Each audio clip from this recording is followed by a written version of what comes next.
साथियों, ये जो नगर है यहाँ से नज़दीक उस्मानाबाद है। पिछली सरकार ने और वर्तमान में बनी हुई सरकार ने इसका नामकरण धाराशिव कर दिया है।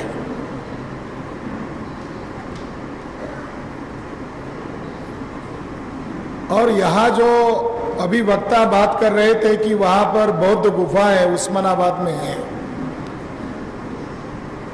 ये बात एकदम सही है कि वो बौद्ध गुफा है, मगर ब्राह्मण्स लोग योजना बनाकर उसको डाइवर्ट कर रहे हैं, वो दूसरों की बता रहे हैं। मगर इसके लिए उस्मानाबाद के जो साथी लोग हैं, जो अपने आप को अम्बेडकरवादी मानते हैं, उनको पहल करनी होगी। आज का विषय ये लगाया गया है, जहां हम ये कार्यक्रम कर रहे हैं, यहां से बस 400-500 फुट अंतर पर एक स्थान है जिसे 1957-58 में उस समय के आर्कोलॉजिस्ट बीबी लाल, जिन्होंने इसका खोज किया था, और द इंडियन आर्कोलॉजी रिव्यू, जो भारत सरकार का ASI यानी आर्कोलॉजिकल सर्वे ऑफ इंडिया का जो रिपोर्ट पब्लिश हुआ 1957-58 का, उसके अंदर इस प्राचीन स्तूप का जिक्र इस रिपोर्ट में आया है। तो आज हम उस स्तूप के पास ही एक कार्यक्रम कर रहे हैं, जबकि हमारा 31 तारीख को बुद्धिस्ट इंटरनेशनल नेटवर्क का 4था राज्य अधिवेशन है, और कम समय में तैयारी कर हमने योजना बनाकर आज ये कार्यक्रम यहाँ कर रहे हैं। इसके पीछे एक मकसद ये है साथियों कि हमारे लोगों को अपनी विरासत की जानकारी हो। बीबी लाल ने इसका खोज किया, उनके साथी थे देशपांडे, और भारत सरकार के रिपोर्ट में इसको दर्ज किया कि ये ब्रिक स्तूपा है, यानी ईंट और पत्थर से बनाया हुआ कृत्रिम स्तूप है, ये टीला नहीं है। तो ये स्तूप है, ऐसा भारत सरकार के सरकारी रिपोर्ट में दर्ज है। मगर लॉकडाउन लागू होने के कुछ दिन पहले यहां पर एक मंदिर बनाया गया है।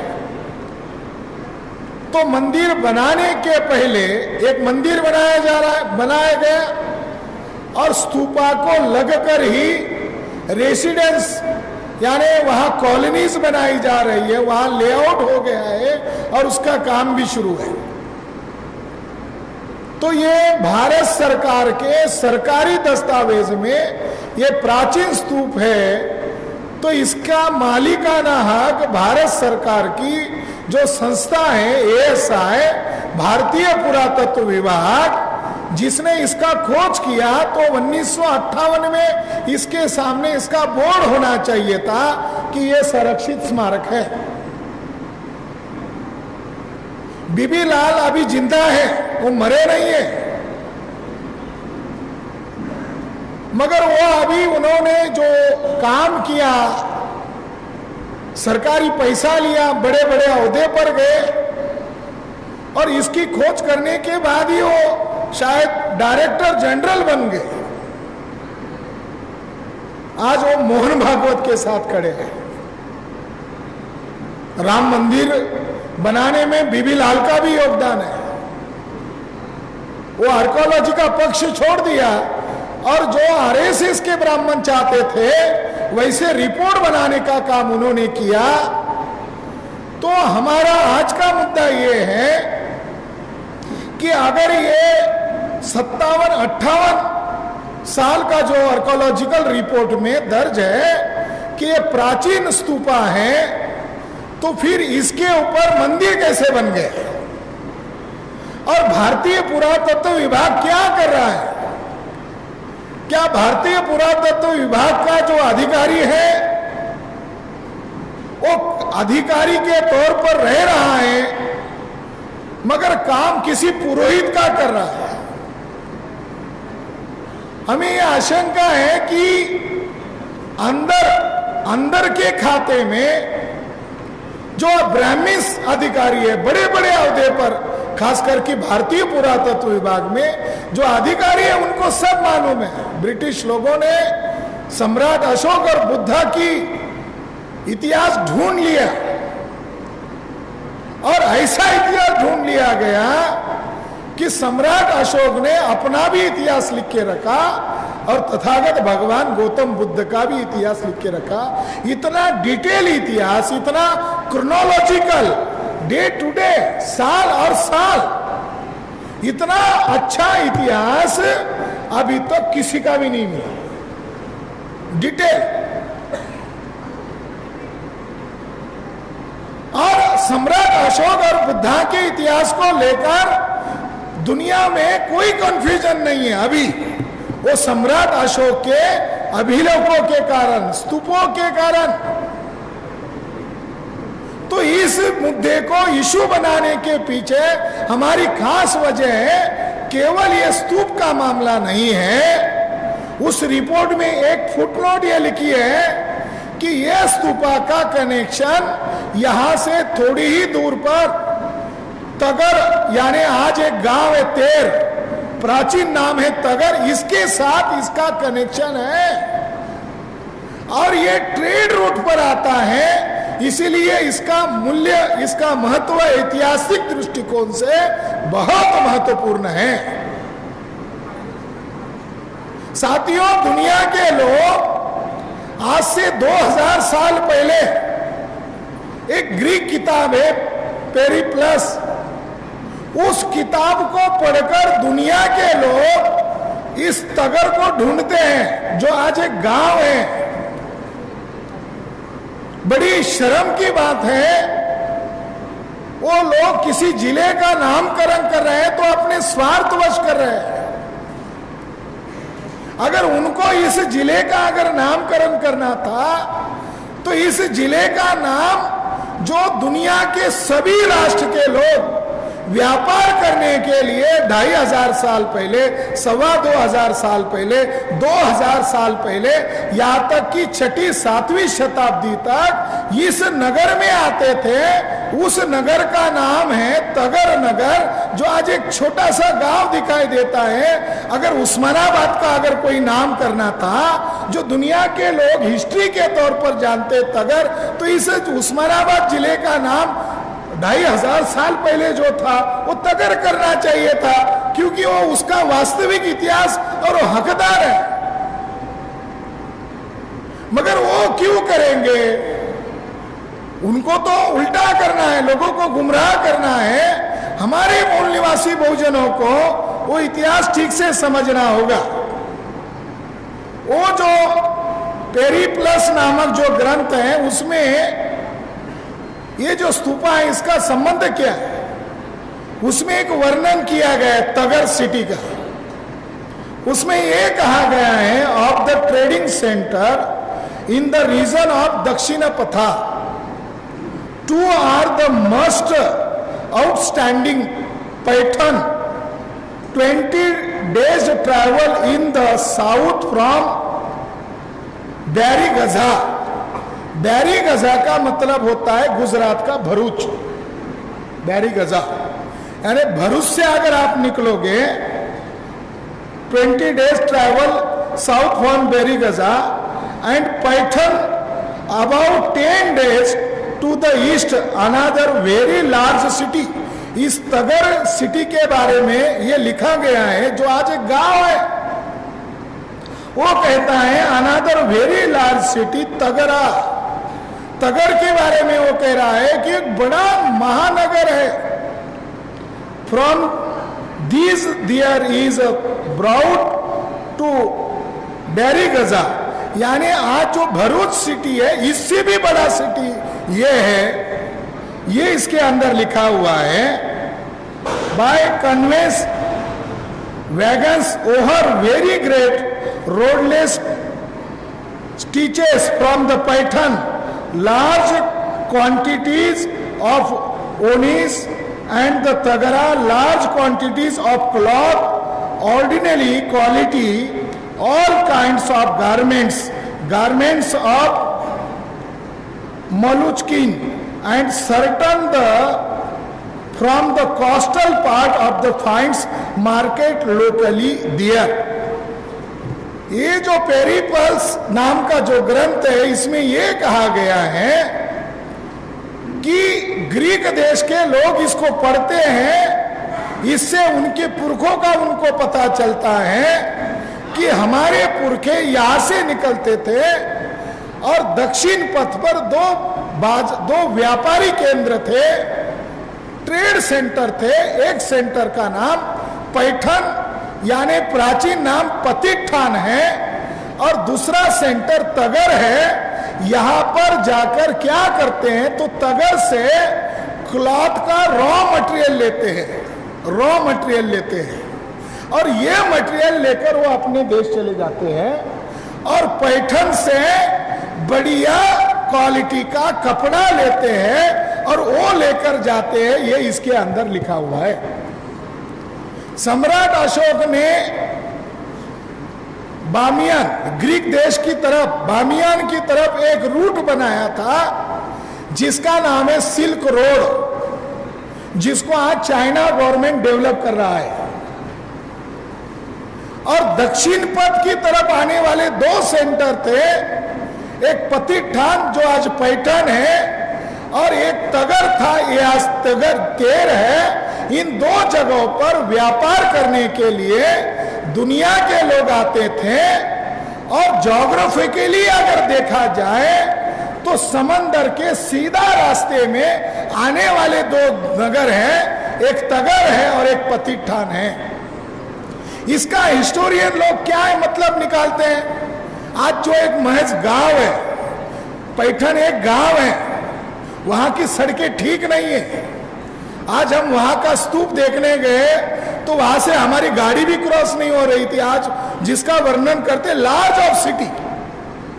साथियों, जो कोकण रीजन में कारले, भाजा, बेड़से, नासिक की गुफाएं, अजंता की गुफाएं, एलोरा की गुफाएं, ये जो डेवलप हुई है, ये डेवलप करने में ये दो ट्रेड सेंटर का बहुत ही महत्वपूर्ण योगदान है। और इसका उत्खनन नहीं किया जा रहा है, इसीलिए हम चर्चा कर रहे हैं। हम केवल इतिहास बताने के लिए इकट्ठा नहीं हुए हैं, बल्कि इसका उत्खनन करना चाहिए। और ये सरकारी रिकॉर्ड के आधार पर हम कह रहे हैं, मगर इसका उत्खनन करने से क्या क्या बातें सामने आएगी। इसी ट्रेड सेंटर पर आप आगे जाओगे, तुलजा भवानी का मंदिर है। तुलजा भवानी के मंदिर से महज 7 किलोमीटर अंतर पर 4 प्राचीन स्तूपा हैं। 7 किलोमीटर अंतर पर 4 प्राचीन स्तूप है। और इन स्तूप को 2001 में एक साधु आदमी मंदिर बना रहा था। जब उसकी खुदाई हो रही थी तो बड़ी लंबी लंबी ईंटें मिलना शुरू हुआ। और ये जो रीजन है मराठवाड़ा रीजन में आता है और इसका ऑफिस औरंगाबाद में, वहां पर अधिकारी गजबिये नामक व्यक्ति था। जब उसको एक खबर पता चली तो उसने उसका प्राइमरी उत्खनन किया और केंद्र सरकार को लिखित में कहा कि इसके नीचे अगर खोदा गया तो मौर्य काल से लेकर सातवाहन काल तक छुपे हुए बहुत सारे रहस्य और इतिहास से जोड़ने वाली कड़ियां ओपन हो सकती है। इसलिए मैं सरकार से निवेदन करता हूं कि इसको ढूंढा जाए, क्योंकि गजबिये स्टेट आर्कोलॉजी का आदमी था। 2002 के रिकॉर्ड में दर्ज है।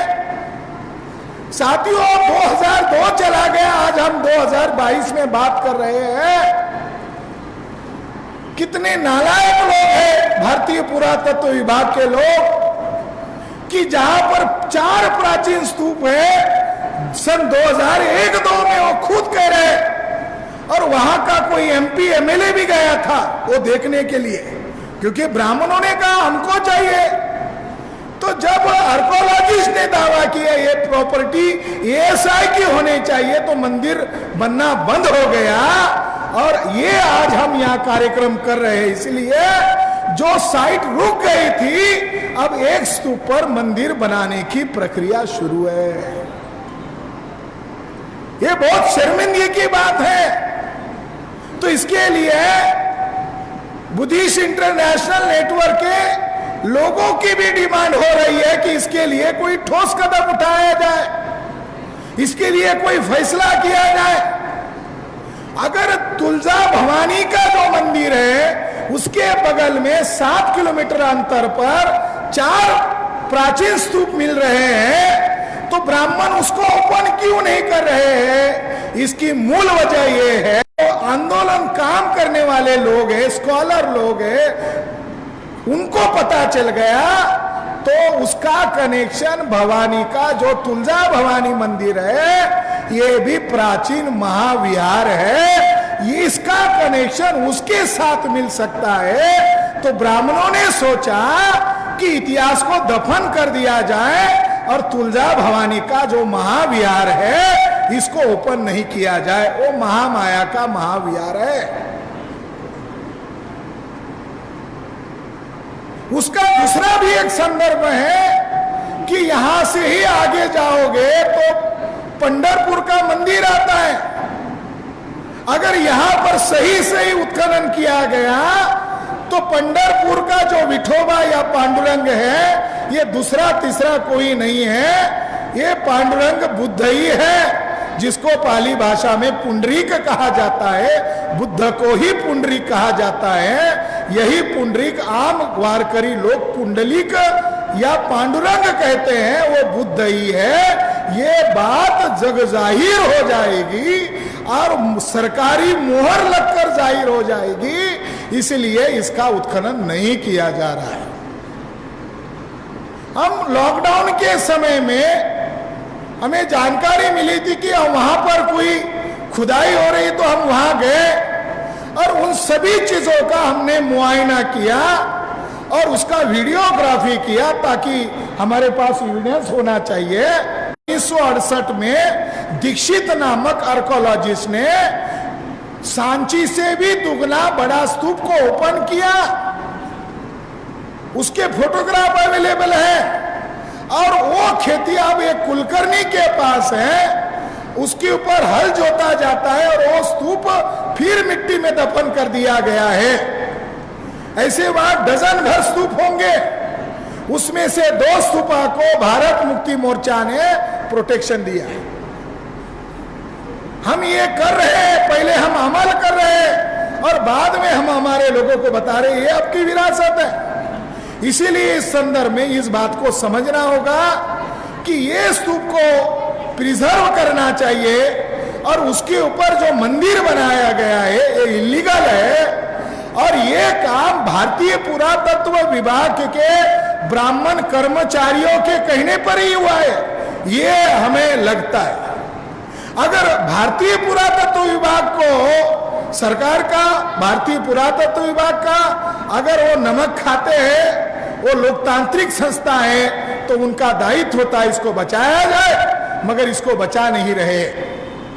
साथियों, बुद्ध कोई 1956 में जो धर्मांतरित हुए लोग हैं उनकी प्रॉपर्टी नहीं है। तथागत भगवान गौतम बुद्ध 1956 में जो कन्वर्ट हुए लोग हैं उनकी प्रॉपर्टी नहीं है। बाबा साहब अंबेडकर की एक डायरी मैंने पढ़ी थी, निजी डायरी। उस डायरी में बाबा साहब अंबेडकर नोट्स लिखे हुए हैं। तो बाबा साहब अंबेडकर ने उस निजी डायरी में ऐसा लिखा कि ब्राह्मण लोग बुद्ध और बौद्ध धर्म पर यह आरोप करते हैं कि बुद्ध धर्म ये शूद्रों का धर्म है। बाबा साहब अंबेडकर ने लिखा कि ब्राह्मण लोग बुद्ध और बौद्धों पर यह आरोप लगाते हैं कि बुद्ध धर्म जो है ये शूद्रों का धर्म है और शूद्र यानी आज के वर्तमान ओबीसी। फिर सवाल खड़ा होता है कि अगर ये ओबीसी का धर्म है तो ओबीसी को पता है क्या? ओबीसी को अब पता चल रहा है। नॉर्थ इंडिया में शाक्य, कुशवाहा, सैनी ओबीसी है। वो कह रहे हैं ये हमारी विरासत है। जैसे आज ये गेस्ट मराठा आए हैं, ये कह रहे हैं कि संभाजी महाराज कह रहे हैं कि ये हमारी विरासत है। छत्रपति शिवाजी महाराज का जन्म शिवनेरी गुफा में हुआ है। ये हिस्टोरिकल बात है। जिजाऊ महासाहब ने अपने बेटे का जन्म किसी महल में या अपने मायके में देने की बजाय एक बौद्ध गुफा में क्यों दिया? छत्रपति शिवाजी महाराज भवानी को अपनी देवता क्यों मानते हैं? भवानी कोई वैदिक देवता नहीं है। छत्रपति शिवाजी महाराज भवानी को अपनी देवता मानते थे और डॉक्टर बाबा साहब अंबेडकर अपने लेटर हेड पर भवानी का जिक्र करते थे। बाबा साहब अंबेडकर को मालूम था भवानी का कनेक्शन किसके साथ है। साथियों, एक पुराण हुआ है, पुराण, एक पुराण में ऐसा लिखा हुआ है, बुद्ध धर्म के खिलाफ क्यों गए ओबीसी लोग, शूद्र लोग बुद्ध धर्म के खिलाफ क्यों गए? तो ब्राह्मण ने पुराण में ऐसा लिखा हुआ है कि बुद्ध के कारण, वो सब काल्पनिक कहते हैं, पुराण यानी फेकम पाक, उसका कोई अंत नहीं है। ब्राह्मण ने लिखा कि बुद्ध हो गया है और बुद्ध सदाशील था, अच्छा चरित्रवान था और वो अच्छाई का प्रचार करता था, मगर इससे ऐसा हुआ कि दुष्ट लोग, राक्षस लोग, शूद्र लोग, इनको स्वर्ग मिलना शुरू हुआ। जो जो बुद्ध के संपर्क में आए, जो जिन जिन लोगों ने बुद्ध की बातों को स्वीकार किया, तो एक पुराण में ऐसा लिखा हुआ है कि बुद्ध के प्रभाव में जो शूद्र लोग आए, राक्षस लोग आए, दस्यु लोग आए, इनको क्या मिला? स्वर्ग मिला। और स्वर्ग राक्षस, दस्यु और शूद्रों से भर गया। फिर देवता डेलीगेशन लेकर बुद्धा के पास आ गए और बुद्धा को कंप्लेंट करने लगे कि तुमने क्या कर दिया? राक्षस, दस्यु और शूद्रा को स्वर्ग में जगह दे दिया। अब हम देवता लोग स्वर्ग में कैसे रहेंगे? हम बॉयकॉट करते हैं। फिर बुद्ध को पढ़ाया कि उनको बाहर निकालना तुम्हारी जिम्मेदारी है। तो उस पुराण में लिखा हुआ है कि जो बुद्ध लोगों को स्वर्ग लेके गया था, उन्हीं देवताओं ने बुद्धा की जिम्मेदारी लगाई कि वो स्वर्ग गए लोगों को नरक के द्वार पर, नरक में लेके जा। तो ऐसा लिखकर बुद्ध को पुराण में ये कहा गया है बुद्ध नरक देवता है। तो इससे आम लोगों में ये धारणा बन गई 8वीं, 7वीं, 9वीं शताब्दी में कि बुद्ध को क्यों नहीं मानना चाहिए, जो ओरिजिनल बुद्धिस्ट थे। मगर भिक्षुओं का कत्लेआम हो गया, प्रचारकों का कत्लेआम हुआ और पुराणों का ज्यादा प्रचार हुआ, तो आम लोगों को लगने लगा कि अगर हम बुद्ध को मानेंगे तो हम नरक की तरफ जाएंगे, इसलिए बुद्ध को नहीं मानना चाहिए। इस तरीके से ब्राह्मणों ने छल कपट करके झूठी कहानियां बताकर झूठा प्रचार किया और बुद्ध और सम्राट अशोक, अंग्रेज लोग भारत में आने तक, और उसमें भी 1818 का युद्ध हुआ। यह युद्ध हमारे लिए बहुत ही उपलब्धिकारी है, क्योंकि वो युद्ध होने के बाद ब्रिटिश लोगों को एक सवाल चुभने लगा कि इतने अल्प ब्राह्मण होने के बावजूद राज कैसे करते हैं, और जो लोग हैं वो प्रैक्टिस ब्राह्मणिज्म का नहीं करते, इनका धर्म कौन सा है? इसकी खोजबीन करने के लिए अजंता और एलोरा की खोजबीन 1818 के बाद हुई और 1860 में एएसआई की स्थापना हुई। मगर मैं इस मौके पर भारतीय पुरातत्व विभाग का चरित्र बताकर मेरी बात को खत्म करता हूं। आज भारतीय पुरातत्व विभाग का चरित्र बिल्कुल वैसा ही है जैसा भारतीय चुनाव आयोग का है। भारतीय चुनाव आयोग क्या करता है? ईवीएम घोटाला करने में ब्राह्मणों को मदद करता है, और कोई उसके खिलाफ बोलता है तो भारतीय चुनाव आयोग बीजेपी का प्रवक्ता बनकर दलील देता है, आज बिल्कुल वैसी ही हालत भारतीय पुरातत्व विभाग की हो गई है। जब अयोध्या के मसले की इंक्वायरी चल रही थी, जज को मैनेज कर लिया। जब उसकी केस चल रही थी, 3 बड़े मामले पर गोगोई साहब फैसले दे रहे थे। एक मामला था पेंडिंग मामला अयोध्या का मामला, दूसरा मामला था सबरीमाला मंदिर का मामला, और तीसरा मामला था राफेल घोटाले का मामला। अब एक आदमी 3 मसले पर फैसले देने वाले थे। आप सभी लोगों को अयोध्या का मसला मालूम है, आस्था के नाम पर फैसला दिया और भारतीय पुरातत्व आयोग चुप्पी धारण करके बैठा। भारतीय पुरातत्व आयोग कुछ मापदंड पर खड़ा है। जैसे महाराष्ट्र में कहावत है, बाप दाखो नहीं तर श्राद्ध कर। आर्कोलॉजी साइंटिफिक मेथड है। ये आस्था का मामला आर्कोलॉजी के सामने टिकने वाला नहीं है, मगर भारतीय पुरातत्व विभाग चुप्पी धारण किया। उसी तरह सबरीमाला का जो फैसला दिया गया, वो फैसला क्यों दिया? अब हम ये जब चर्चा कर रहे थे तो हमें अचानक ये बात याद आ गई कि भाई अयोध्या का ही फैसला नहीं हुआ, सबरीमाला जो मंदिर का पेंडिंग मामला था, जस्टिस गोगोई के द्वारा फैसला हुआ। तो आर्कोलॉजी के एक्सपर्ट जो अभी फॉरेनर्स जो बड़े बड़े स्कॉलर है, उनका हमने एक रिकॉर्ड देखा तो सबरीमाला का मंदिर ये 7वीं शताब्दी तक प्योर और प्योर बुद्धिस्ट विहार था। मामला यह था कि महिलाओं को अंदर जाने देना चाहिए नहीं देना चाहिए। सबरीमाला में छुआछूत नहीं माना जाता। सबरीमाला में प्रवेश करने वाला आदमी वेजिटेरियन होता है। सबरीमाला जो मंदिर है केरला का, उसमें जाने वाले जो भक्त होते हैं वो महिला भी है पुरुष भी है, और वहां भेदाभेद नहीं मान्य किया जाता। दूसरी बात, वो प्योर वेजिटेरियन होते हैं, और ये मापदंड बुद्धिस्ट लोगों के हैं। यही मापदंड वेजिटेरियन होता है, मानो पंचशील को ही ग्रहण करता है। और जिस दिन तथागत भगवान गौतम बुद्ध ने ज्ञान प्राप्त किया, और ज्ञान प्राप्त करने के बाद 45 दिन के बाद कहां गए? वाराणसी गए, और सारनाथ में जाकर उन्होंने प्रथम धम्म उपदेश किया, यानी प्रथम धम्म चक्र प्रवर्तन किया।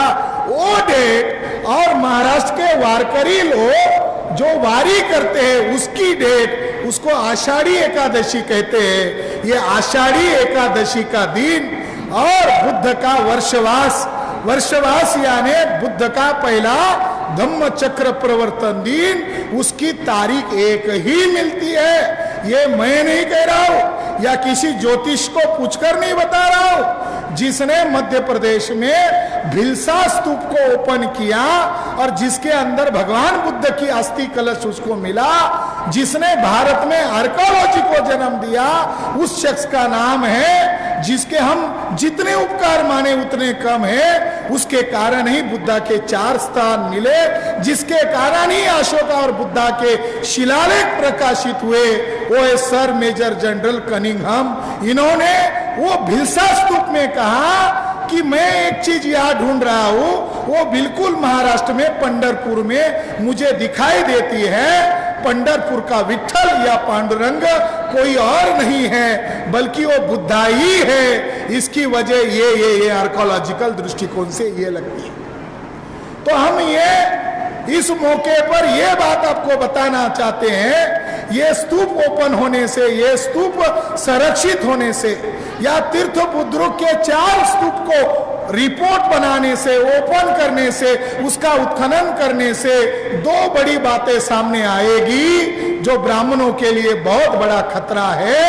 और जैसे ही हमने पांडुरंग कोई और नहीं बुद्धा है ये जाहिर किया है, तब से नरेंद्र मोदी बार बार पंढरपुर का चक्कर मार रहे हैं। हमें ये दिखाई दे रहा है। जैसे हमने प्रकाशित किया कि पंढरपुर का पांडुरंग कोई नहीं बुद्ध ही है, 2 बार आए पांडुरंग में, अभी वो देहू गांव में गए। तो साथियों ये स्थान को इसीलिए बचाना जरूरी है क्योंकि दुनिया का हिस्ट्री इसके अंदर छुपा हुआ है। ये तगर जो गांव है इसको विस्थापित करना चाहिए, भारत सरकार ने उनको पैसा देकर दूसरी जगह शिफ्ट करना चाहिए। और जो पेरी प्लस में लार्ज सिटी जो वर्णन किया गया है, अगर इसका उत्खनन किया गया तो वो पर स्तूप बनाए। और ये सातवान गौतमी पुत्र सातकर्णी राजा ने सांची में जो स्तूप बनाया वैसे ही गेट आप यहाँ म्यूजियम में देख सकते हो। ये विरासत को बचाना चाहिए, इसलिए हम 31 तारीख को जो राज्य अधिवेशन कर रहे हैं वहां पर हम बड़े फैसले करेंगे।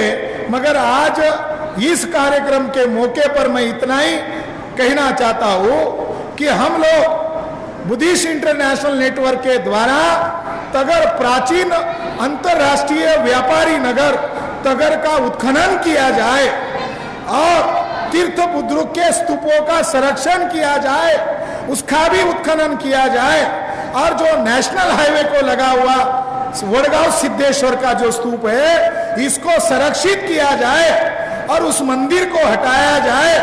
ये मामला आने वाले समय में पेचीदा बन सकता है। अगर ब्राह्मण आरएसएस के लोग कानून को तोड़कर मस्जिद तोड़ सकते हैं और फिर आप मनचाहा फैसला ले सकते हैं, हम तो आर्कोलॉजिकल आधार पर कह रहे, हम तो कोई इलीगल तो नहीं कह रहे। ये स्तूप है, ये कोई काल्पनिक बात है नहीं। अगर इसको तोड़ा गया तो इसके लिए भारतीय पुरातत्व विभाग जिम्मेदार रह सकता है क्योंकि उनकी सहायता से वो मंदिर बना हुआ है। आने वाले समय में हम लोग चरणबद्ध आंदोलन करेंगे प्राचीन तगर को बचाने के लिए, प्राचीन विरासत को बचाने के लिए। इतनी बात कहकर मेरी बात को यहाँ विराम देता हूँ। आपने मेरी बात को ध्यान से सुना, इसके लिए धन्यवाद। धन्यवाद माननीय प्रोफेसर डॉक्टर विलास खरात सर। यानंतर बाहेर असलेल्या सर्व कार्यकर्त्यांना व बाहेर गावून आलेल्या सर्व जनतेला मी विनंती करतो की आपण माननीय वामन मेश्राम साहेब यांना ऐकण्यासाठी विचारमन व या हॉलमध्ये प्रवेश करावा, हॉलमध्ये येऊन बसावं। साथियो, या कार्यक्रमाच्या निमित्तानं ज्या ज्या लोकांनी समाजामध्ये जाऊन या कार्यक्रमाला व ही विरासत वाचवण्यासाठी आपल्या पद्धतीने या आंदोलनाला मजबूत करण्यासाठी, या चळवळीला मजबूत करण्यासाठी जे धम्मदान दिलेलं आहे ते धम्मदान या ठिकाणी मी घोषित करत आहे। कृपया करून ज्यांचे नाव मी घेत आहे त्यांनी लवकर स्टेजच्या उजव्या बाजूला येऊन थांबायचं आहे। आयुष्यमती प्रीती नारायण भोसले व नारायण भोसले साहेब 5000 रुपये देण्यासाठी माननीय वामन मेश्राम साहेब यांना सुपूर्द करण्यासाठी आपण विचार मंचावर यायचं आहे। त्यानंतर आयुष्यमती माया लोंढे नालंदा नगर महिला मंडळ 5000 रुपये। मी नालंदा नगर महिला मंडळ यांना विनंती करतो की आपणही विचार मंचाच्या बाजूला येऊन लवकर मेश्राम साहेबांकडे हा निधी, हा धम्मदान सुपूर्द करण्यासाठी यायचा आहे। ज्या लोकांचे मी नाव घेत आहे त्यांनी लवकर यायचं आहे।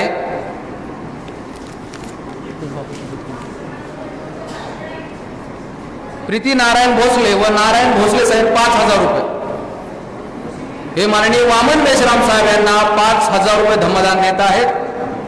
त्यानंतर माननीय आयुष माया लोंढे व नालंदा नगर महिला मंडळ 5000 रुपये देण्यासाठी विचार मंचावर यायचं आहे। लोक यानंतर आयुष्मती धनश्री शिदगणे 2500 रुपये। आयुष्मती धनश्री शिदगणे यांना मी विनंती करतो की आपण 2500 रुपयाचे धम्मदान देण्यासाठी विचार मंचावर यायचं आहे। यानंतर आयु आरबी बनसोडे साहेब 1000 रुपये। आयु आरबी बनसोडे साहेबांना विनंती आहे की आपण विचार मंचावर यायचं आहे।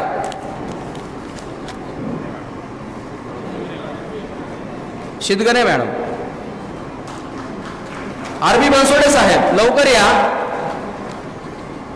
यानंतर आपल्या जवळ येऊन राजकन्या राहुल आव्हाड व श्रद्धा विक्रम गायकवाड या 2 मुलींनी त्या बॉक्समध्ये जे धम्मदान जमा केलेलं आहे ते धम्मदान 3670 हे माननीय वामन मेश्राम साहेब यांच्याकडे सुपूर्द करण्यासाठी मी या दोन्ही कन्यांना, राजकन्या राहुल आव्हाड, श्रद्धा विक्रम गायकवाड यांना विनंती करतो की आपण विचार मंचावर येऊन मेश्राम साहेबांना हा 3,670 रुपये निधी सुपूर्द करावा. या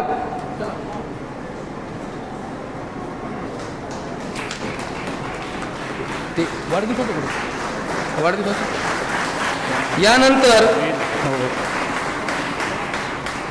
बिन मंगरुळ तालुका बिभीषण गायकवाड सर 1500 रुपये जन आंदोलन निधी देण्यासाठी आपण विचार मंचावर यावं. बिभीषण गायकवाड सर आपण विचार मंचावर लवकरात लवकर यायचं आहे.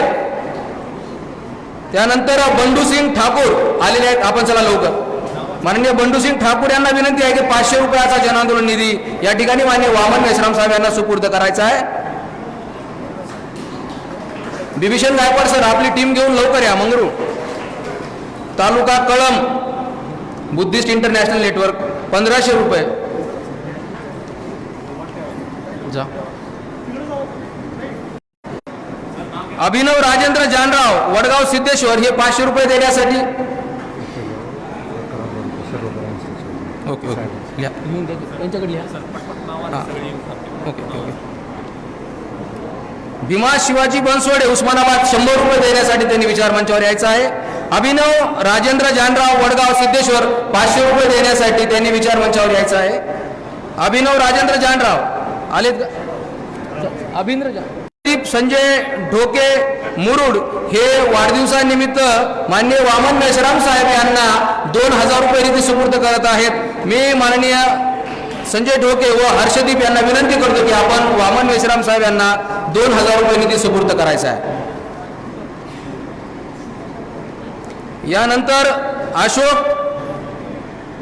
जेटेथोर यांना विनंती आहे की ते ओके ओके ओके. यानंतर मी माननीय भाऊसाहेब कांबळे बामसेब जिल्हा अध्यक्ष सोलापूर हे माननीय वामन मेश्राम साहेब यांना 10,000 रुपये निधी सुपूर्द करणार आहेत. मी त्यांना विनंती करतो की माननीय वामन मेश्राम साहेब यांच्याकडे 10,000 रुपये निधी आपण सुपूर्द करावा. यानंतर जितेंद्र डोलारे 11,000 रुपये. माननीय डॉक्टर जितेंद्र डोलारे सर केशेगाव तुळजापूर यांना हे या धम्म परिषदेच्या माध्यमातून मान्य वामन मेश्राम साहेबांकडे 11,000 रुपये धम्मदान व जनआंदोलन निधी सुपूर्द करत आहेत. मी डोलारे साहेबांना विनंती करतो की आपण 11,000 रुपये माननीय वामन मेश्राम साहेबांकडे सुपूर्द करावे. माननीय जितेंद्र डोलारे सर. तुकाराम गवळी सर. तुकाराम गवळी ओके लवकर या विचार मंचावर. आपलं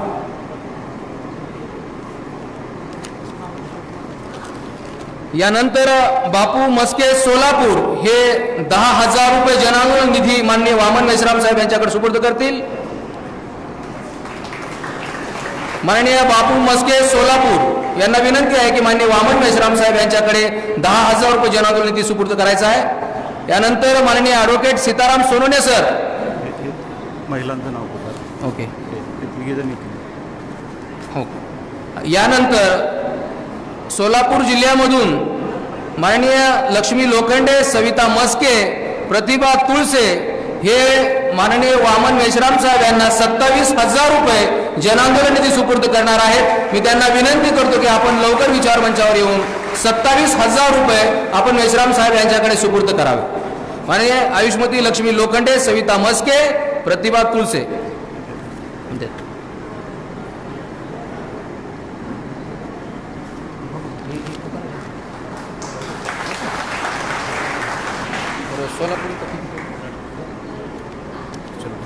धन्यवाद.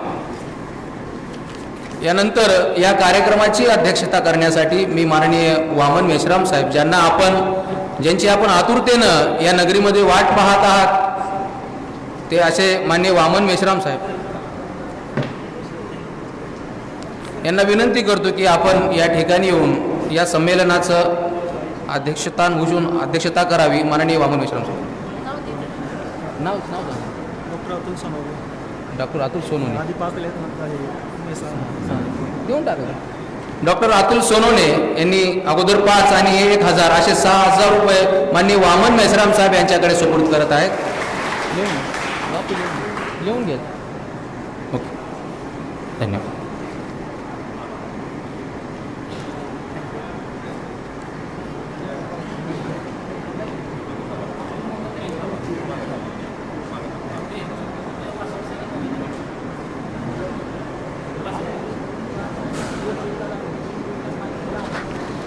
हेलो साथियों, बुद्धिस्ट इंटरनेशनल नेटवर्क के द्वारा सोलापुर उस्मानाबाद ज्वाइंट सम्मेलन आज आयोजित किया गया है और ये जो सम्मेलन आयोजित किया गया है इसका जो विषय है 1957 साल में साली शोधलेल्या प्राचीन वडगाव येथील बुद्ध स्तूपावर आज ब्राह्मणांनी मंदिर उभे केले तरी भारतीय पुरातत्व विभाग गप्प काय, अथवा उस्मानाबाद जिल्ह्यातील तीर्थ बुद्रुक आणि तेर येथील प्राचीन स्तूप विहार यांचे व्युत्खननाचे कार्य भारतीय पुरातत्व विभाग का करीत नहीं, इस तरह के विषय चर्चा के विषय रखे गए हैं। मैं ये जो परिषद आयोजित की गई है इस संबंध में और कुछ बातें उस संदर्भ में आप लोगों के सामने रखना चाहता हूँ, क्योंकि जो सब्जेक्ट मैटर है उस सब्जेक्ट मैटर पर विलास खरात के द्वारा ज़्यादा विस्तार से बताया गया है। साथियों, महाराष्ट्र के अंदर उस्मानाबाद में हम लोग और उस्मानाबाद के नज़दीक में ये कार्यक्रम हो रहा है, तो इसको संदर्भ में लेकर बातों को जानना और समझना ज़रूरी है। पहली बात तो ये है, विरासत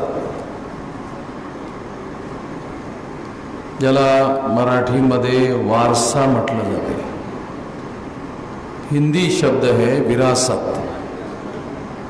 जिसे मराठी में वारसा, इस शब्द को मराठी में इस तरीके से कहा जाता है। तो ये बात यहाँ जो हिंदी ना समझने वाले लोग हैं उनको समझ में आ जाए, इसलिए थोड़ा मैं आप लोगों को ये बात बता रहा हूँ। महाराष्ट्र का एक बहुत बड़ा ब्राह्मण हिस्टोरियन हुआ है, उस हिस्टोरियन का नाम है राजवाड़े। तो ये राजवाड़े का कहना है कि महाराष्ट्र की स्थापना नाग लोगों के द्वारा की गई है। महाराष्ट्र की स्थापना नाग लोगों के द्वारा की गई है। तो ये कोई छोटी मोटी बात नहीं है, ये जो राजवाड़े भी कोई छोटा मोटा हिस्टोरियन नहीं है। भारत के इतिहास में राजवाड़े बहुत बड़ा हिस्टोरियन माना जाता है और उसका कहना है कि महाराष्ट्र की स्थापना नाग लोगों ने की। तो महाराष्ट्र की स्थापना नाग लोगों ने की, इसका मतलब ये है, अगर आज के संदर्भ में जाना जाए तो महाराष्ट्र में जितनी जातियां दिखाई देती है वो सारे जाति के लोग मूलतः नाग लोग हैं, ये इसका अर्थ है। अर्वाचीन समय तक बहुत सारे लोगों के नामों में नाग या नाग शब्द लगा हुआ मिलता था। बहुत सारे महाराष्ट्र के जो लोग हैं उनके घरों में पुरुषों के नाम नाग के ऊपर रखे हुए होते थे जैसे नागोजी राव है, अभी भी है, अभी भी हमारे महाराष्ट्र में ये नाम आपको मिलेंगे, नागोजी राव। महिलाओं का नाम नागाबाई, मेरी सगी बहन का नाम नागाबाई है। अब हमारे परिवारों में इस तरह के नाम क्यों आए? कोई बहुत ज्यादा विचार पूर्वक आने की एक बात होती है और बहुत ज्यादा हिस्टोरियन मानते हैं कि परंपरा में चलते हुए नाम आते हैं।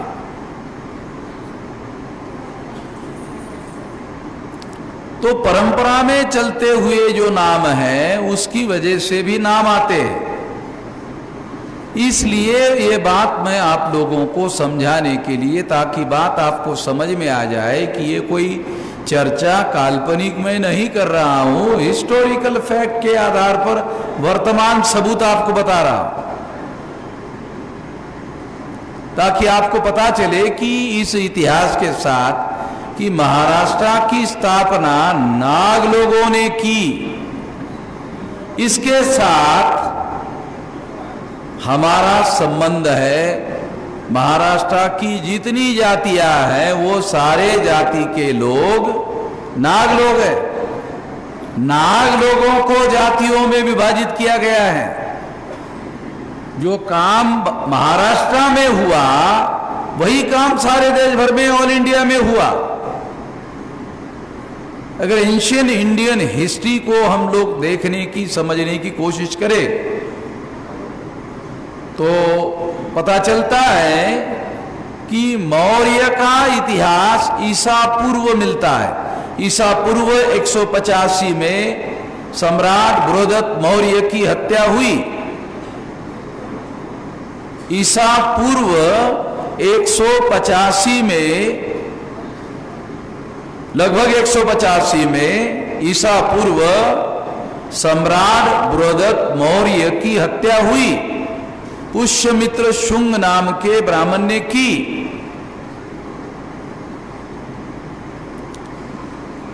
और इस तरह से इस देश में नाग लोगों के द्वारा जो विशाल साम्राज्य का निर्माण किया गया था उसका खात्मा किया गया।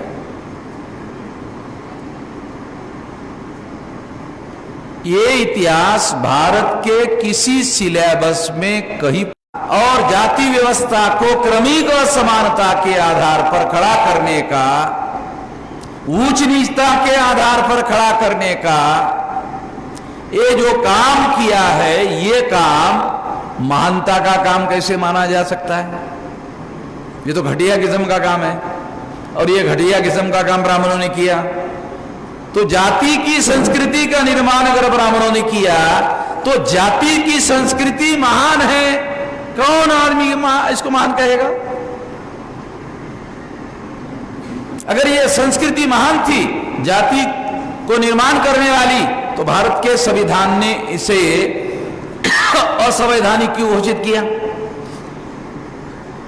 भारत के संविधान ने वर्ण व्यवस्था को मान्यता क्यों नहीं दी? भारत के संविधान ने जाति व्यवस्था को मान्यता क्यों नहीं दी? भारत के संविधान ने आर्टिकल 17 के द्वारा अस्पृश्यता को असंवैधानिक क्यों घोषित किया?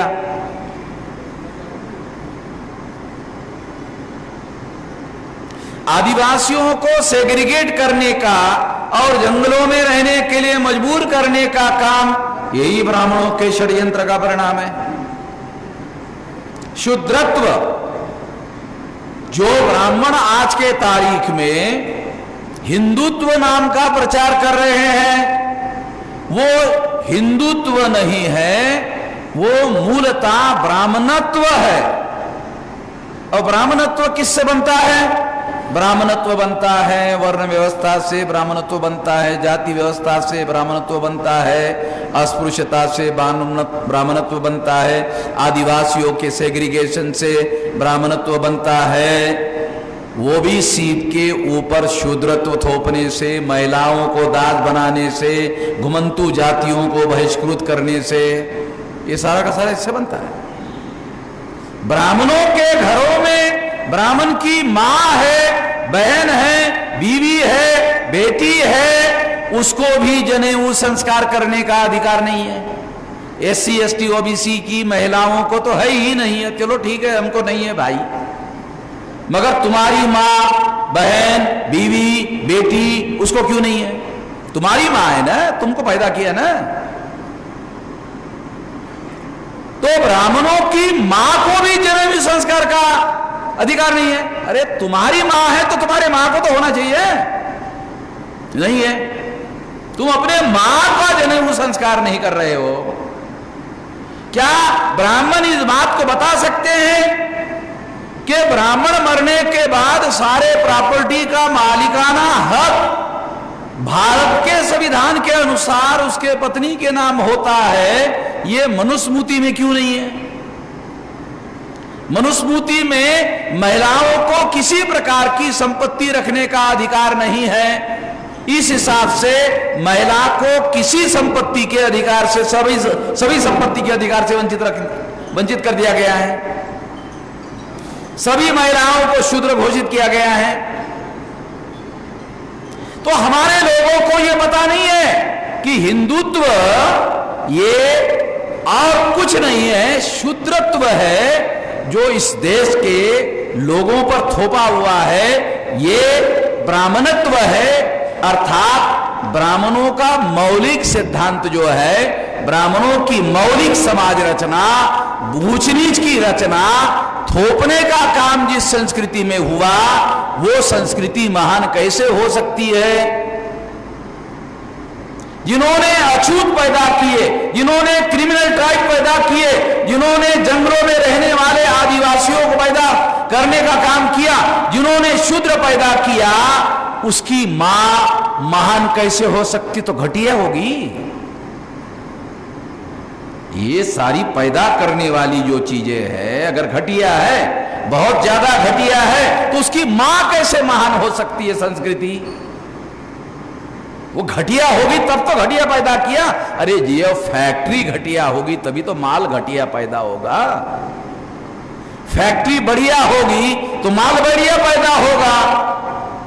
जब माल घटिया पैदा हो रहा है तो ब्राह्मण नाम की संस्कृति की पैदाइश है, वो महान कैसे हो सकती है? ये बातें हमें समझना होगा, ये बातें हमें सबसे जानना होगा। ये जानने की जरूरत है। ये जानने के लिए हमें एंशियन इंडियन हिस्ट्री जाने बगैर ये बातें समझ में नहीं आती। ये एक बड़ी वजह है कि बाबा साहब आम्बेडकर ने अपने मृत्यु के पहले रेवोल्यूशन एंड काउंटर रेवोल्यूशन नाम का जो ग्रंथ लिखा था, उसमें ये सारी बातें लिखी थी। बाबा साहब आम्बेडकर का मृत्यु एक षड्यंत्र था और जो रेवोल्यूशन एंड काउंटर रेवोल्यूशन जो किताब बाबा साहब आम्बेडकर ने लिखा था, उसकी टाइप कॉपियां 2-3 दिन तक गायब थी। उनके जीवित होते हुए उसके मिसेस ने गायब की थी, जो सो ब्राह्मणी है ना, उसने गायब की थी। तो बाबा साहब आम्बेडकर ने हंगामा किया तो वो 2-3 दिन के बाद वो किताबें मिली और फिर बाद में उसने एडमिट किया कि हाँ मैंने अपने पास लिया था। अब 2-3 दिन तक अपने पास ही क्यों रखा था? क्या जरूरत थी? वो किताब मृत्यु के बाद मिला नहीं, जिसकी कॉपियां जो टाइप करने वाला आदमी था, क्या नाम उसका, नानक चंद्र रत्तू ने कहा कि मैंने उसकी 4-4 कॉपियां बनाई, मैंने टाइप करके दी, मैंने खुद अपने हाथों से टाइप की। बाबा साहब आम्बेडकर कहा करते थे कि मेरे मृत्यु के पहले 2-3 ग्रंथ पूरे होने चाहिए। एक बुद्धा यानी धम्मा पूरा होना चाहिए, दूसरा रेवोल्यूशन एंड काउंटर रेवोल्यूशन पूरा होना चाहिए। उस पे पंढरपुर के ऊपर भी बाबा साहब आम्बेडकर ने किताब लिखा था, वो भी रेडी हो गया था, वो भी गायब कर दिया। तो बहुत सारा इतिहास हम लोगों को मालूम हो, क्योंकि एंशियंट इंडियन हिस्ट्री भारत में पढ़ाया नहीं जा रहा और उसके बारे में बहुत सारी जानकारी हम लोगों को बताई नहीं जाती। इसलिए ये बात मैं आप लोगों को बता रहा हूं कि जो मौर्य साम्राज्य का आखिरी सम्राट बृहदत्त मौर्य की हत्या पुष्यमित्र शुंग ने की, एक मौर्य और तुकाराम मोरे, मोरे तुकाराम की भी हत्या हुई, तुकाराम भी मोरे, वो मोरे, मौर्य शब्द का ही अर्थ है मोरे, अपभ्रंश है। अब महाराष्ट्र के लोग हैं इसलिए महाराष्ट्र का संदर्भ उसके साथ जोड़ के बता रहा हूं। तुकाराम महाराज का सरनेम मोरे है ना, तो ये मोरे शब्द जो सरनेम है ये मौर्य शब्द का अपभ्रंश है, क्योंकि ये मौर्य कौन थे? ये नाग लोग थे, बुद्धा भी नाग लोग थे, सारे एविडेंस है। ये विलास खरात ने अभी जो 3 खंडों का ग्रंथ लिखा है 800 साढ़े 800 पेज का, शायद आया है क्या? आया तो आप पढ़ो, तो सारी चीजें जो है सबूतों के साथ लिखी हुई है, डॉक्यूमेंट्री एविडेंस के साथ लिखी हुई है, तो आपको पता चलेगा। मैं आप लोगों को ये बात इसलिए बता रहा हूं क्योंकि हमें अपना इतिहास वर्तमान समझने के लिए अपना इतिहास जानना समझना जरूरी है। दूसरी एक महत्वपूर्ण बात मैं आप लोगों को बताना चाहता हूं कि जो अछूत लोग हैं, यानी जिसको कॉन्स्टिट्यूशनली शेड्यूल कास्ट कहा जाता है, वो पढ़े लिखे लोगों ने एक अनावश्यक भ्रम पैदा किया। वो पढ़े लिखे लोग पढ़ते नहीं है, पढ़ने का काम करना चाहिए। जो पढ़े लिखे लोग हैं वो पढ़ते नहीं है। तो शेड्यूल कास्ट के जो लोग हैं, पढ़े लिखे लोग हैं, वो शेड्यूल कास्ट को शूद्र कहते हैं। गलत बात है, शेड्यूल कास्ट शूद्र नहीं है, शेड्यूल कास्ट अछूत है। शूद्र जो है वो ओबीसी है, और सारे शूद्र ओबीसी कैटेगरी में ब्राह्मणों ने शामिल नहीं किए। कुणबी मराठा भी ब्राह्मण धर्मशास्त्र के अनुसार शूद्र है।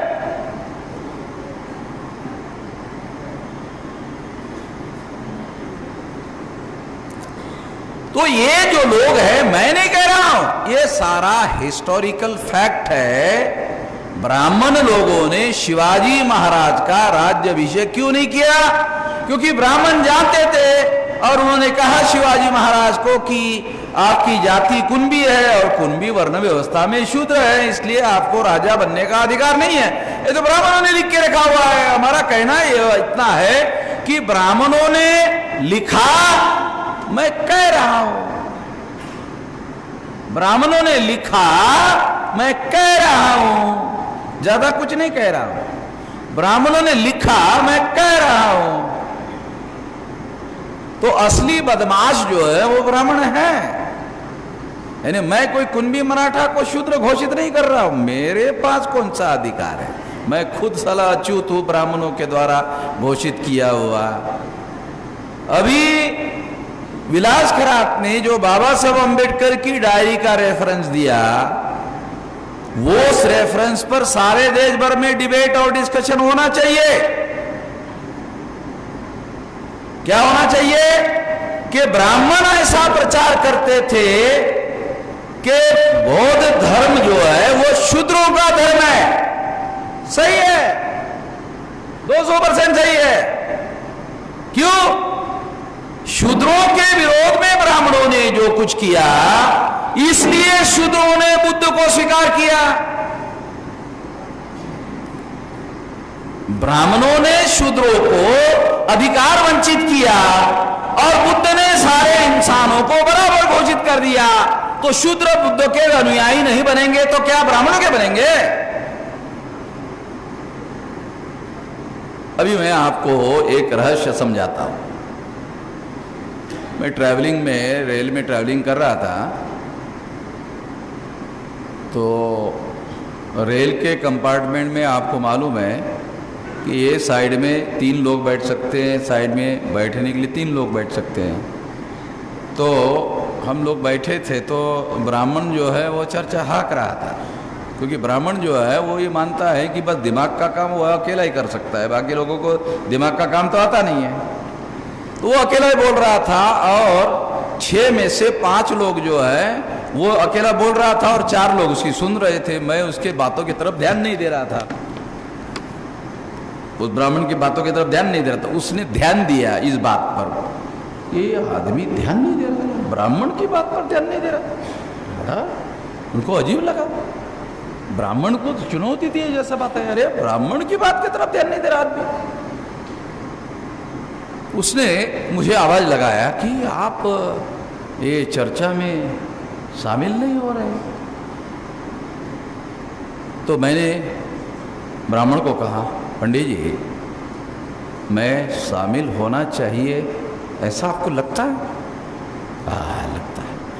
देखो विचार करो, बाद में मत बोलना। क्योंकि वो मुझे थोड़ी जानता था। वो बामन था तो मैं बामन हूँ, वो जानता नहीं था मुझे। तो मैंने उसको कहा, देखना विचार पूर्वक बोलो कि नहीं आपको शामिल होना चाहिए। चलो मैंने कहा अब आपका आग्रह है तो मैं शामिल होता। तो मैंने कहा ये बताओ कि हिंदू धर्म के पंडित जी आप बहुत बात कर रहे थे। मेरा छोटा सवाल है, बहुत छोटा है, ज़्यादा जानकार नहीं हो। हिंदू धर्म के धर्म ग्रंथों के नाम बताइए। मैंने उसको कहा, अब वो ब्राह्मण है, उसने कहा आपको पता नहीं, इसीलिए तो पूछ रहा हूं। तो उसने कहा वेद, श्रुति, स्मृति, पुराण, रामायण, महाभारत, गीता। ब्राह्मण ने कहा। मैंने कहा पंडित जी ये ब्राह्मण धर्म के धर्म ग्रंथ है, मैंने आपको हिंदू धर्म के धर्म ग्रंथ पूछा, आप समझ नहीं रहे पंडित जी। पहला झटका उसको लगा। अब उसको संकट पहुंच जाए, साला जवाब क्या दे। उसने जवाब दिया, हिंदू धर्म और ब्राह्मण धर्म एक है। हिंदू धर्म और ब्राह्मण धर्म एक है। कितने हमारे लोगों को पता है? जो ब्राह्मण कह रहा है कि ब्राह्मण धर्म और हिंदू धर्म एक है, कितने हमारे पढ़े लिखे लोगों को पता है?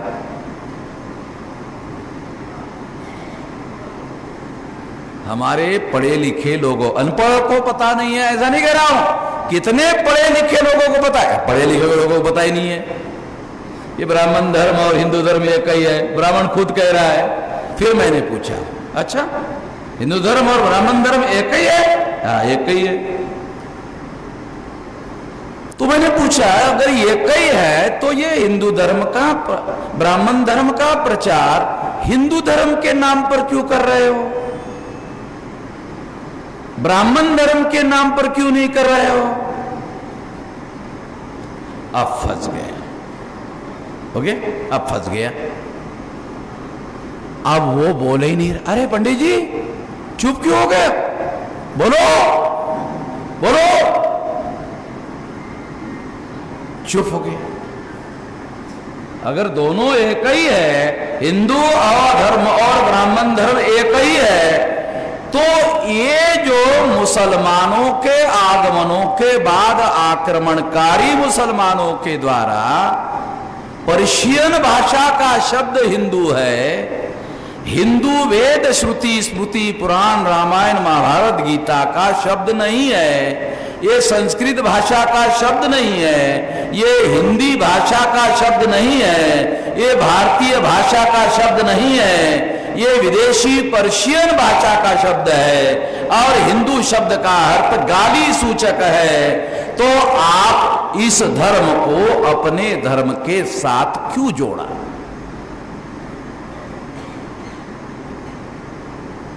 ये आपका मूल धर्म ब्राह्मण धर्म है, वर्ण धर्म ब्राह्मण धर्म है, जो ऊंच नीच का धर्म है ब्राह्मण धर्म है, ये सारा का सारा मूल धर्म ब्राह्मण धर्म है। तो आप हिंदू धर्म के नाम पर इसका प्रचार क्यों कर रहे हो, जबकि आप डेली मुसलमानों के विरोध में बोलते हो? ये मुसलमानों का दिया हुआ शब्द, आक्रमणकारी मुसलमानों का, भारत में आक्रमण होने के बाद आक्रमणकारी मुसलमानों ने यहां की प्रजा को, पराजित प्रजा को हिंदू कहा। तुम क्यों कह रहे हो हिंदू धर्म? तुम्हारे धर्म का तो नाम ब्राह्मण धर्म है। तुम्हारे धर्म का नाम मोहम्मद भाई ने कब रखा? तुम्हारे धर्म का नाम मोहम्मद भाई ने कब रखा? क्योंकि ये तो हिंदू तो मोहम्मद भाई का रखा हुआ नाम है। अब पंडित जी चुप हो गए, पंडित जी बोल ही नहीं रहा। अरे पंडित जी, मैंने पहले बोला था, मैं बोलूं कि नहीं बोलूं, जरा विचार करके बोलो, बोला था ना। चुप। दूसरे लोग भी देख रहे, अरे ये बोल नहीं रहा, बहुत बोलता था, अकेला ही बोल रहा था।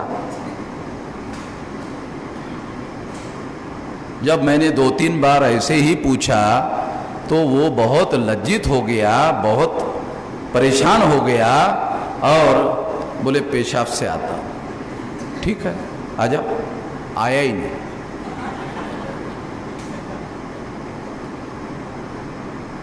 और गाड़ी रुक गई तो शायद गाड़ी रुकते ही आया, बैग उठाया, उतर गया। मैंने कहा इसी स्टेशन पर? नहीं, मेरा स्टेशन आगे था, मगर थोड़ा अर्जेंट काम है, मुझे यहां उतरना था। उतर गया। मैं आपको इस मौके पर एग्जाम्पल दे के बता रहा हूं, कितने पढ़े लिखे लोगों को ब्राह्मण धर्म और हिंदू धर्म का फर्क समझ में आता है। हमारे पढ़े लिखे लोगों को समझ में नहीं आता। आखिरकार मुसलमानों का दिया हुआ हिंदू नाम, डेली ब्राह्मण मुसलमानों का विरोध करते हैं, मगर मुसलमानों का दिया हुआ शब्द अपने धर्म के लिए स्वीकार करते हैं। शर्म की बात है ब्राह्मणों के लिए, मगर वो गर्व से कहो हम हिंदू है। बे गर्व से कहो। इस चीज का गर्व है बे? कुलकर्णी, देश पांडे, किस चीज का गर्व है तेरे को? तो मैं आप लोगों को बताना चाहता हूं, क्योंकि हमारे पढ़े लिखे लोगों को ये माइक्रो एनालिसिस है, ये माइक्रो बातें हैं, हमारे लोगों के पास जानकारी नहीं है। पढ़े लिखे लोगों के पास में ये होना जरूरी है, ये जानकारी होना जरूरी है।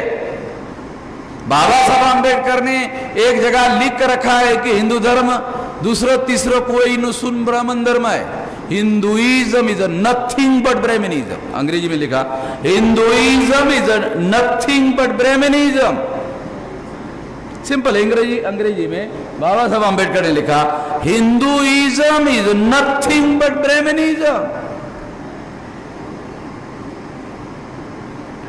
तो ये बातें हम लोगों को बारीकी से समझना बहुत ज्यादा जरूरी है, क्योंकि ये इतिहास जानने से ही हमें पता चलता है। एक और महत्वपूर्ण बात मैं आपको बताना चाहता हूं, खास तौर पर अम्बेडकराइट जो लोग हैं उन लोगों के लिए बताना चाहता हूं कि आप जब कोई डायलॉग करते हो, कोई संवाद करते हो, कोई विचार करते हो, कोई वार्ता करते हो, कोई चर्चा करते हो, तो ध्यान रखो कि बोलते वक्त कम से कम SC, ST, OBC को ध्यान में रख के बोलो। केवल एक जाति को अपील हो ये ऐसी बात मत करो। अगर एक जाति को अपील होने वाली बात करोगे तो फिर एक ही जाति के लोग आएंगे ना, और एक ही जाति के लोग आएंगे। और इस देश में ब्राह्मण धर्म से पीड़ित 6247 जाति के लोग हैं। 1703 शेड्यूल कास्ट है, 801 शेड्यूल ट्राइब है, 3,743 ओबीसी है। ये सारे हमारे लोग हैं, ये सारे के सारे मूल निवासी हमारे लोग हैं। जब आप अकेले एक जाति की बात करते हो तो बाकी सारे लोगों को ब्राह्मणों के लिए छोड़ देते हो, तो समझदारी की बात तो है नहीं। आप लोगों को 6,247 लोगों के तरफ से बात करना चाहिए। तो कुछ लोग हमारे ऐसा कहते हैं कि ऐसा कहने से वो लोग आते नहीं हैं। बहुत सारे लोगों ने मुझे कहा नहीं आप कह रहे ठीक है मगर आते नहीं है। मैं आपको बताता हूं आते नहीं है। हम कोशिश कर रहे हैं 2,400 जाति के लोग हमारे साथ हैं। क्यों है? सारे देश भर में शेड्यूल कास्ट के, शेड्यूल ट्राइब के, नॉमेडिक ट्राइब के, एमबीसी के, ओबीसी के 2,400 जाति के लोग हमारे साथ काम करते हैं ऑल इंडिया में। क्यों? क्योंकि हम कोई भी विचार उन सभी लोगों को संबोधित करते हुए कहते हैं तो उनको लगता है ये लड़ाई हमारी है। वामन मेश्राम किसी एक जाति की लड़ाई नहीं लड़ रहा है, हमारी भी लड़ाई लड़ रहा है। फिर उनको लगता है कि हाँ हमको इसके साथ आना चाहिए। जब तुम बोलते ही एक जाति के लिए हो तो दूसरा जाति का आदमी तुम्हारे साथ क्यों आएगा? तुम संवाद ही एक जाति के लिए करते हो तो दूसरा जाति का आदमी तुम्हारे साथ आएगा क्यों? सुनने वाला क्या बोलेगा? अरे तो तुम्हारे जाति का है यार, तुम देख लो ये कार्यक्रम में तो मैं आया, अगले कार्यक्रम में नहीं आऊंगा। ये कार्यक्रम में तो आया दोस्ताने में, अगले कार्यक्रम में नहीं आऊंगा। क्यों? तुम्हारे बारे में तुम बोल रहे हो, हमारे बारे में तो कुछ बोल ही नहीं रहे हो। तुम्हारे ही पिछवाड़े पे लात थोड़ी पड़ रही है, हमारे पिछवाड़े पे लात पड़ रही है। तुम्हारे 1703 लात पड़ रही है, हमारी 3,743 लात पड़ रही है। हमारी लात ज्यादा पड़ रही है, फिर भी हमारे बारे में तुम बोल नहीं रहे हो। तुम्हारे साथ प्रताड़ना हो रही है, हमारे साथ भी हो रही है।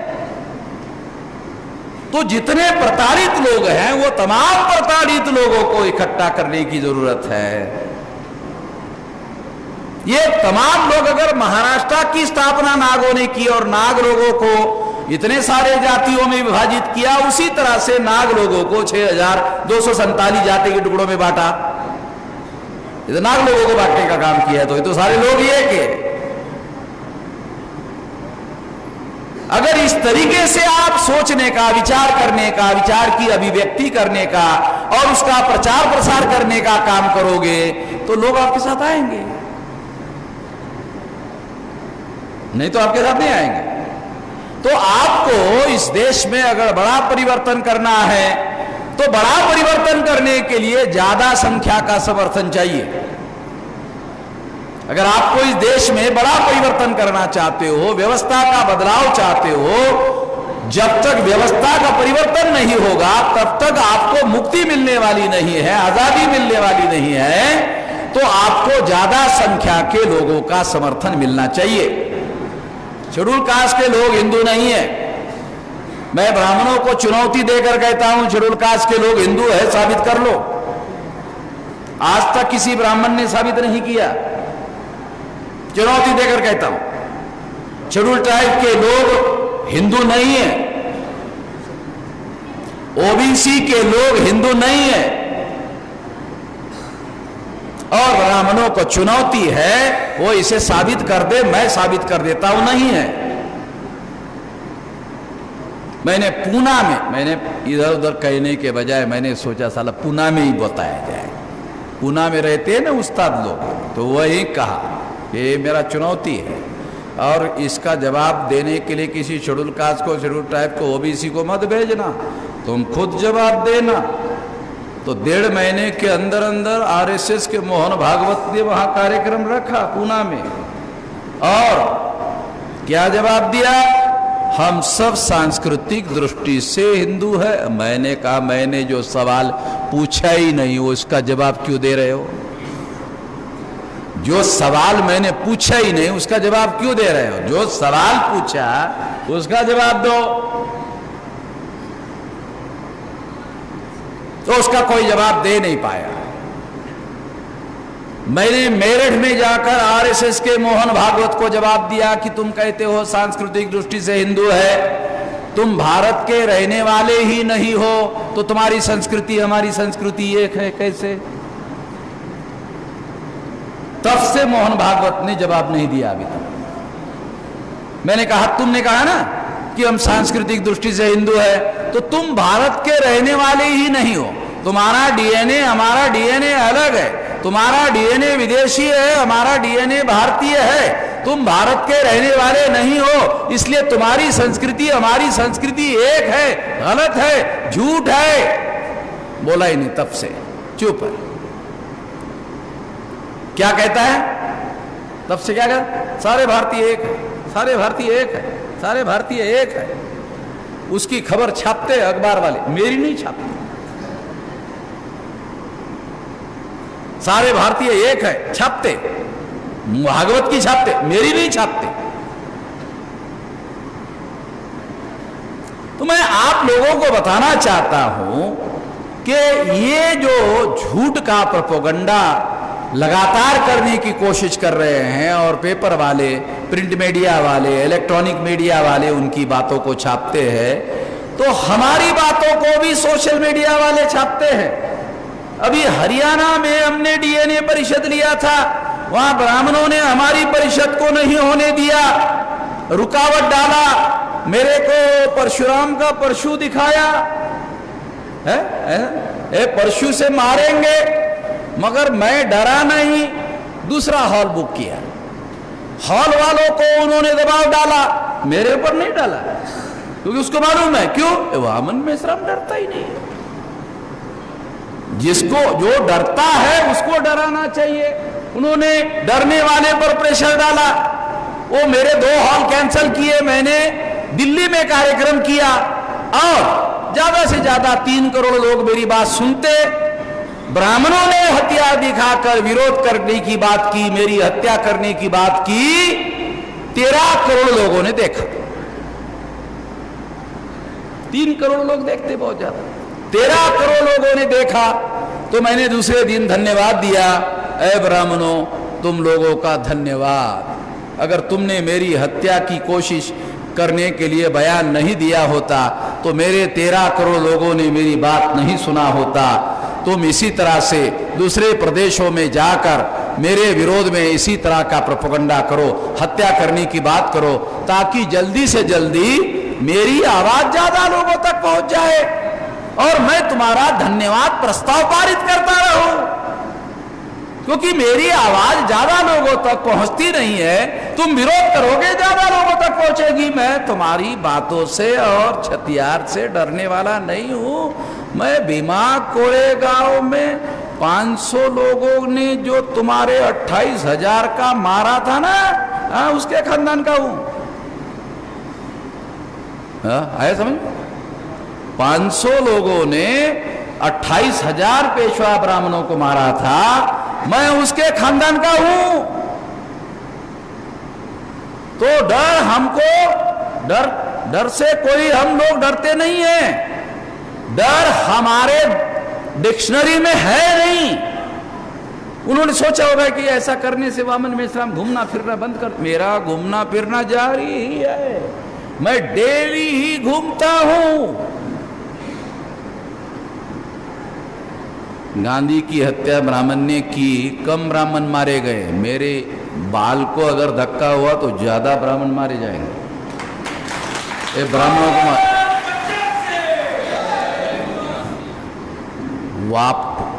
वाप घालू नका, वाप अंदर ठेवा म्हणजे गरमी राहते। बोल पोचा वाप बाहेर जाते ना, वाप आत ठेवा तर गरमी राहते। गरमी जेवढी राहील तेवढी उपयोगाला येते ना। तुम्हाला लढाई कशी लढायची समजत नाही बाबा, माझ्याकडून शिका थोडस। गरमी वाप बनवून असं उडून जाते ना, खबरदारी घ्या थोडीशी, आतमध्ये ठेवली पाहिजे। तो मैं आपको बता रहा हूं कि हम लोग जो है ये इस तरह की बातों से डरने वाले नहीं है। इसलिए मैं आपको बता रहा हूं कि ये लड़ाई हमारी जारी है। आप लोग जो बुद्धिस्ट इसके बारे में बुद्धिस्ट के बारे में बहुत सारे ये जो इस इलाके में बहुत सारे ऐसे स्तूप मिले, बहुत सारी ऐसी बातें, तो ये जगह स्तूप की सारे देश भर में अशोका ने ऐसे स्तूप 84,000 बनाए और सारे देश भर में हैं। 84,000 है और सारे देश भर में हैं। तो ये सारा का सारा देश ही हमारा है। जहां स्तूप है वो भी हमारा है, और जिस जगह पर स्तूप नहीं है वो भारत भी हमारा है। हाँ, नहीं तो तुम बोलोगे यार स्तूप वाली जगह मेरी है और स्तूप वाली मेरी नहीं है, वो ब्राह्मणों की। नहीं, दोनों मेरी है, दोनों हमरी है।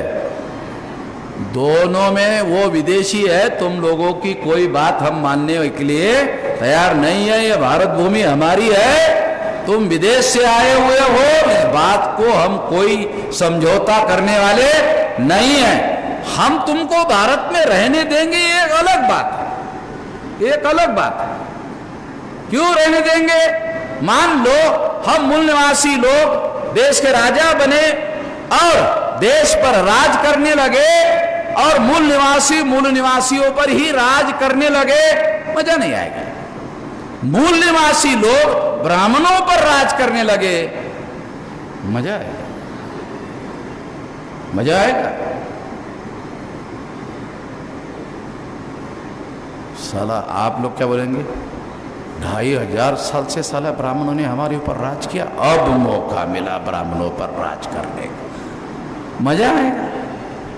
तो ब्राह्मण रहना चाहिए भाई। देश से बाहर जाएंगे तो कैसे होगा? रहने दो, रहने दो, कानून और संविधान के दायरे में रहने दो, कानून और संविधान के दायरे में रहने दो। अगर कानून और संविधान के दायरे में रहते हैं तो कोई दिक्कत नहीं है, रहने दो। तो हमें ये ध्यान रखना होगा और इस बात को ध्यान में रखते हुए अपनी कार्यनीति बनानी होगी कि ये सारी भारत भूमि हमारी है। जहां स्तूप है केवल वही भूमि हमारी है, ऐसा नहीं। इसका दूसरा मतलब ये है कि हमको व्यापक रूप से अपनी लड़ाई लड़नी होगी, बौद्ध स्तूपों के लिए भी लड़नी होगी और तमाम और इश्यूज है हमारे उसके लिए भी लड़नी होगी। अगर हम इस तरीके से लड़ाई लड़ना चाहते हैं तो ध्यान रखें कि इस लड़ाई में शेड्यूल कास्ट के लोग शामिल होनी चाहिए और 1703 जाति के लोग शामिल होनी चाहिए, 801 आदिवासी शामिल होनी चाहिए, 3743 जाति के ओबीसी शामिल होनी चाहिए और माइनॉरिटी मुस्लिम, सिख, ईसाई, बुद्धिस्ट, जैन, लिंगायत वो भी शामिल होने चाहिए, क्योंकि ये सारे धर्म जो है मुस्लिम, सिख, ईसाई, बुद्धिस्ट, जैन, लिंगायत, ये 6 धर्म जो है इस देश में, जो 6 धर्म है ना, ये सारे इंसान बराबर है ऐसा मानते हैं। एक ब्राह्मण धर्म अगर छोड़ दिया जाए तो सारे इंसान बराबर है, ये 6 धर्म के लोग मानते हैं। तो जो सारे इंसान बराबर है ऐसा मानने वाले धर्म है, उसके साथ हमारा भाईचारा बन सकता है, उसके साथ हमारी दोस्ती बन सकती है। उनको साथ में लेकर इस लड़ाई लड़ने से हमारा फायदा ही फायदा है और किसी प्रकार का कोई नुकसान नहीं। ऐसा इस तरीके से लड़ाई लड़नी होगी। इस तरीके से अगर आप लड़ाई लड़ोगे तो हम लोग कामयाब हो सकते हैं, ऐसा करना होगा। इतना इस मौके पर मैं कहना चाहता हूं। आपने मेरी बात ध्यान से सुनी, इसके लिए आभार, धन्यवाद।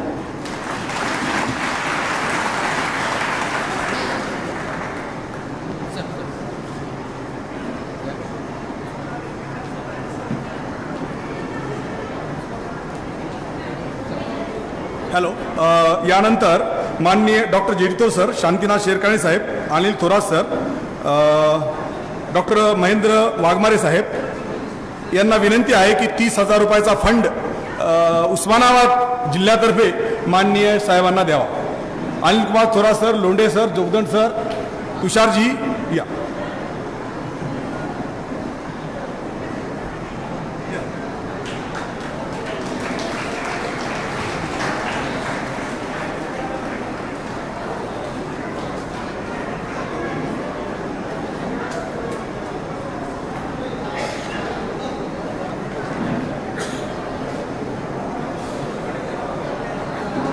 यानंतर बुद्धिस्ट इंटरनॅशनलचे माननीय जिल्हाध्यक्ष तुषारजी शिंदे यांना विनंती करतो की त्यांनी आभार प्रदर्शन करावं.